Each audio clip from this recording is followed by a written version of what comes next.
I'm Natan. And this week in life, skepticism over Russia's supposed coronavirus vaccine continued to amass.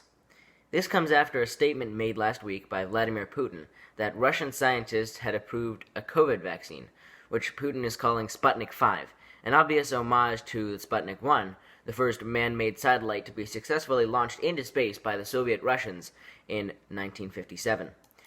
Putin also announced that Russia would be able to start distributing the vaccine in October of this year. However, skeptics are not buying it. First of all, Russia has not confirmed that they've successfully tested the vaccine to see if it actually even works.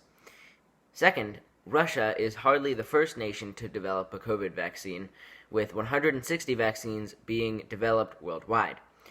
In fact, there are already 23 vaccines that have gone on to human trials, according to the World Health Organization, so Russia is definitely not the first. So, you may ask, why would Putin make a statement like this? Skeptics, as well as vaccine experts, say it could be a potentially dangerous political publicity stunt, and that taking it too seriously could lead to serious consequences. Now on to some U.S. news. This week, the 2020 Democratic National Convention took place in Washington, D.C. The most noteworthy happening of the convention was that Joe Biden accepted the nomination to be the Democratic presidential nominee for the upcoming election, naming California Senator Kamala Harris as his running mate. Throughout the entire week-long convention, politicians such as former President and First Lady Barack and Michelle Obama made empowering speeches to the completely virtual floor. They spoke out against injustices in America and also pushed the idea that Biden is a much better choice for this country than the incumbent president. This is, of course, to be expected from the Democratic National Convention. Now on to This Week in Life in History. On August 17, 1790, the U.S. Capitol was moved from New York to Philadelphia. On August 18, 1227, Genghis Khan died in China. On August 19, 1909, the first race was held at the Indianapolis Motor Speedway. On August 21, 1959, Hawaii became the 50th state of the United States of America. And on August 22nd, 1950, Althea Gibson became the first African-American woman to play in the U.S. Open. That's all for now, so let's head over to Alexander with This Week in Tech. Thanks, Natan. This week in tech, there isn't much major news. AMD's A520 motherboard chipset has been launched a few days ago, and some RTX 3090 leaks came out somewhere. Oh yeah, and the new Microsoft Flight Simulator launched just this past day ago. I think it was Wednesday. I guess that is major tech news. Now that I think about it, I think it'd probably be a sin not to call it tech news. Anyway, first up, AMD's A520 motherboard chipset was released this past Tuesday. There isn't much to note other than its 3rd and 4th gen Ryzen processor compatibility. It doesn't support PCI Express 4.0 overclocking or dual GPUs like the other two 500 series chipsets do, although it is the cheapest chipset that supports 4th gen Ryzen out of the box. Like the A320 chipset that came before it, the A520 chipset will be targeting the budget users who can't afford B550 and don't care as much about premium features like overclocking and PCI Express 4.0. Next up are the leaks on the RTX 3090. There were some leaks on the NVLink connector, well, actually the new NVLink connector, the memory and the memory modules around the GPU.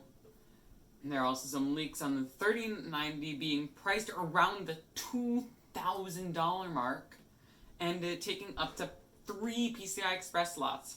Although I'm not sure of the authenticity of that 3 PCI Express slots, because if you may have noticed, in some of the other pictures, it only takes up 2 slots. So, Now, finally for today, we are talking about the new and much improved Microsoft Flight Simulator. It's not just a game, it's a full-on flight simulator. Hence the name Microsoft Flight Simulator.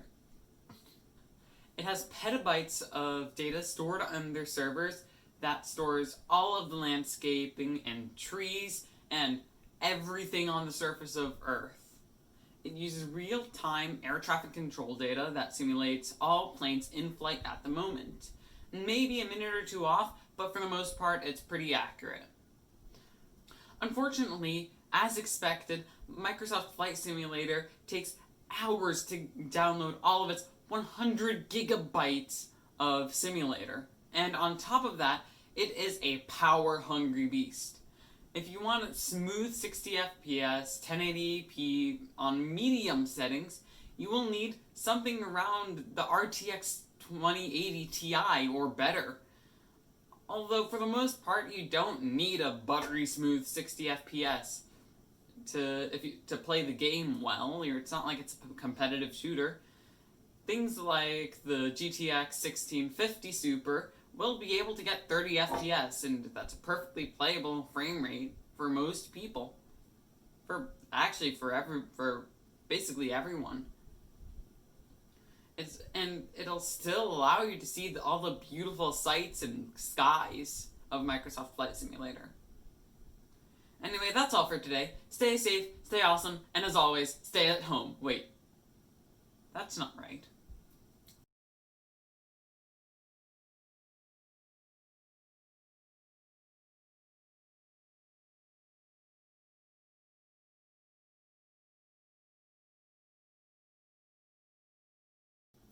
Hold on, let me try that again.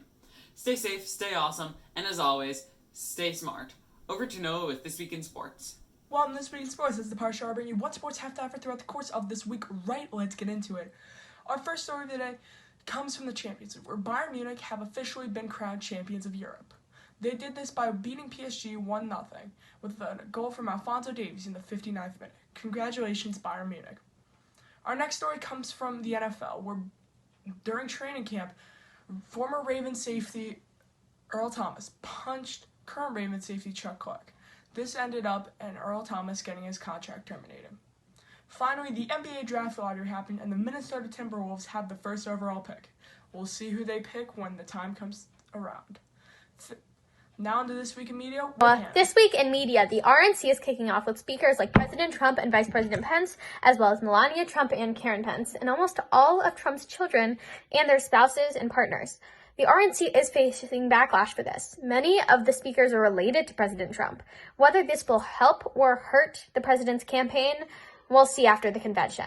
Hurricane Laura is set to hit land on Thursday. Hopefully everybody heeds the instructions of local officials and evacuates.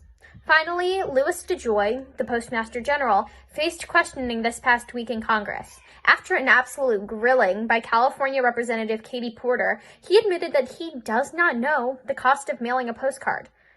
That's all for this week. Sadly, this will be my last episode of This Week in Life, as I've been given the opportunity to take part in a nonprofit organization. I send my best to the rest of the This Week in Life team and wish you guys good luck. Bye, everyone. Anyway, that's all for today. A special thanks goes out to Natan with This Week in Life, me, Alexander, with This Week in Tech, Noah in This Week in Sports, and Hannah for This Week in Media. Unfortunately, Hannah's not going to be doing This Week in Life anymore because she's going to be doing other projects. So be sure to wish her a goodbye. Anyway, that's it for this week, and I'll see you next week.